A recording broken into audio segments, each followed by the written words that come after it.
Sur cette question de l'agriculture, parce que vous en parlez, c'est un exemple assez important de transition qui est nécessaire sur un domaine, mais en même temps de dimension sociale aussi qui se pose chez un certain nombre. Le premier article solide, c'est le pot de Nutella. Okay. Bon.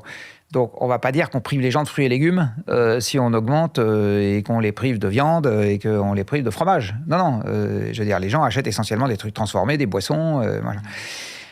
Bon, ce qui est tout à fait légitime, me semble-t-il, parce que il faut savoir que la profession agricole n'est globalement, même s'il y a quelques céréaliers qui se portent bien, c'est quand même pas c'est pas là qu'on fait fortune, quoi. Je veux dire, il vaut mieux aller bosser dans une banque d'affaires pour ça. C'est souvent plutôt l'inverse.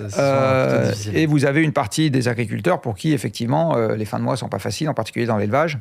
Sur cette question de l'agriculture, parce que vous en parlez, c'est un exemple assez important de transition qui est nécessaire sur un domaine, mais en même temps de dimension sociale aussi qui se pose chez un certain nombre d'agriculteurs. Et je pense que du coup, forcément, c'est des choses qui ont été soulevées dans le cadre de votre travail. C'est typiquement un des sujets, on le voit là en ce moment avec la question de la loi du plomb. Il y a ceux qui le défendent, notamment la FNSEA, qui est un puissant syndicat agricole, et certains agriculteurs qui disent c'est indispensable, que ce soit en matière de pesticides ou autre. Et puis de l'autre côté, il y en a, alors que ce soit d'autres agriculteurs ou alors des scientifiques ou des chercheurs qui disent oui, mais attention, parce que ça pose d'autres enjeux derrière.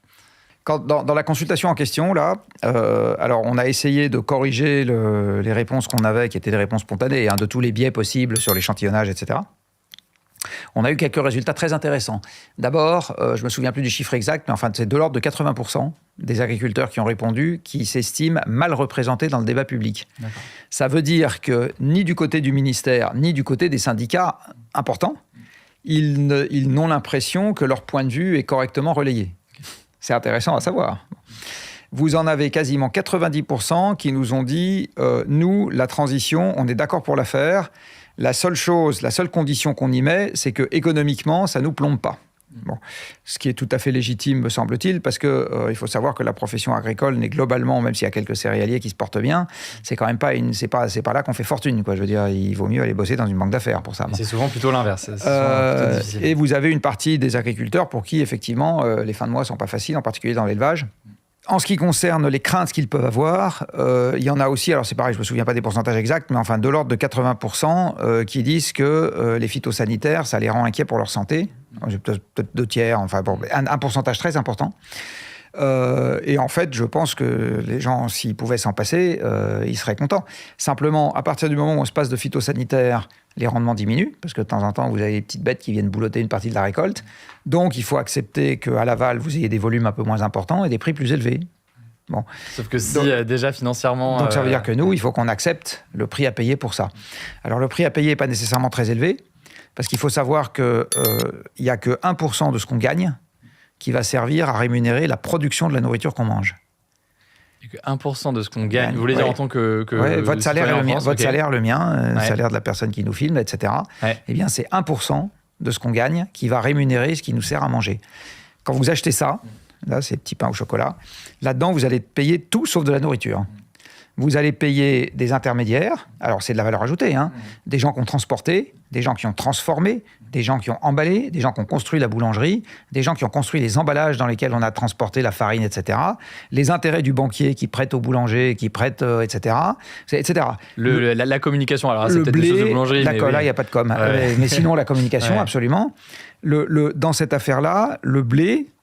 les graines de cacao, enfin parce qu'il y a des pains au chocolat là, le sucre et le beurre, ça va représenter 10% de ce que vous allez acheter, même pas. D'accord, donc et quand on passe le ticket de caisse, quand on passe la caisse du magasin, n'importe quelle grande surface, eh bien il y a que 7% du ticket de caisse qui va à l'agriculteur. Tout le reste à payer autre chose. Encore une fois, du transport, des emballages, les gens qui bossent dans le magasin, les gens qui font la pub, autre chose, mais les transformateurs, les salariés de chez Danone, les salariés qui fabriquent les pots en plastique, mais pas la nourriture elle-même. Donc, à partir du moment où la nourriture, c'est 1% de ce qu'on gagne, on peut se dire que si ça passe à 2%, on n'en mourra pas. Et si c'est le prix à payer pour qu'on ait une agriculture très vertueuse, ça vaut peut-être le coup de s'y pencher. Voilà. Mais il y a effectivement, mais là aussi, ça pose là une question pour certaines personnes qui auraient moins de moyens, qui pourraient s'inquiéter et se dire mais quel impact cela va avoir pour moi. 1%, 80% de la population française a les moyens. Par ailleurs, il faut savoir qu'il y a aussi un problème de régime alimentaire, véhiculé par ailleurs par la puissance des marques. Je vais donner deux exemples. Le premier, c'est que je ne sais pas si vous connaissez les articles les plus vendus en grande distribution. Non. Alors, 8 articles sur les 10 les plus vendus, c'est des boissons. Ouais. Là-dedans, vous avez la bouteille de pastis. Des sodas. Vous avez le pack d'eau en bouteille, 6 bouteilles. Ouais. Vous avez la bouteille de coca de 1,5 litre. Ouais. Le premier article solide, c'est le pot de Nutella. Okay. Bon. Donc, on ne va pas dire qu'on prive les gens de fruits et légumes si on augmente et qu'on les prive de viande et qu'on les prive de fromage. Non. Je veux dire, les gens achètent essentiellement des trucs transformés, des boissons. Voilà. Donc, si cette augmentation très modeste du ticket de caisse, qui a été beaucoup plus forte pendant l'inflation alimentaire, va avec le fait, par ailleurs, d'apprendre aux gens à cuisiner correctement, etc., même pour les gens qui n'ont pas le temps, ça peut être très bien être tout à fait indolore pour le porte-monnaie. Et ça vous semble indispensable? C'est-à-dire que sur la question de l'agriculture et de l'alimentation, la conséquence, s'il y a une transition qui s'opère dans ce domaine-là, la conséquence sera nécessairement une augmentation des prix? Oui, mais comme je le disais, elle est parfaitement supportable à l'aval. Après, elle n'est pas supportable à l'amont, sans protection contre la concurrence. Donc la première mesure économique que les agriculteurs ont demandé dans la consultation, c'est qu'on les protège de la concurrence à partir du moment où la concurrence n'a pas les mêmes méthodes culturales et les mêmes méthodes d'élevage. Donc si on interdit les phytosanitaires ici, on ne peut pas autoriser les phytosanitaires sur les cultures d'importation qui permettent de garder les rendements alors que nous, on les dégraderait chez nous, etc., etc. Donc ça, c'est la première mesure que les gens demandent. Et puis après, il y a évidemment un sujet sur le rapport avec la grande distribution, puisque vous avez une pyramide inversée dans cette histoire. C'est-à-dire vous avez 400 000 agriculteurs, 500 industriels transformateurs et 6 centrales d'achat. Donc, ce n'est pas l'agriculteur qui fait la loi. Mais par contre, ça peut être l'État ou la puissance publique. Donc, moi, ce que je soutiens, c'est que plutôt que de dire les règles sont ce qu'elles sont, et on va permettre aux agriculteurs de faire comme les autres, parce que sinon, économiquement, ils meurent. Moi, je dis, on peut changer les règles et de dire, qu'est-ce que ça coûte d'avoir une agriculture qui soit durable et qui soit à la fois bonne pour l'environnement et la santé. Et si ça coûte ça, on décide de faire ça. Et à ce moment, on regarde comment on change les règles du jeu pour que les échanges transfrontaliers ne viennent pas perturber ce qu'on a décidé de faire chez nous. Alors, cette vidéo revient sur les tensions autour de la transition agricole en France. Avec l'intervention de Jean-Marc Jancovici, elle met en lumière les difficultés économiques rencontrées par les agriculteurs. Le débat sur l'usage des pesticides et la faible part des revenus qui leur revient dans la chaîne de valeur.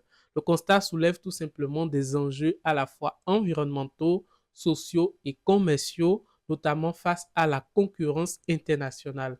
Faut-il repenser la répartition des revenus dans l'agroalimentaire ou tout simplement comment concilier durabilité écologique et rentabilité économique pour les agriculteurs? Dites-le nous en commentaire tout simplement. Et si ce type d'analyse vous intéresse, abonnez-vous à la chaîne pour ne pas manquer les prochaines vidéos sur l'actualité politique et sociétale dans le monde. À tout de suite.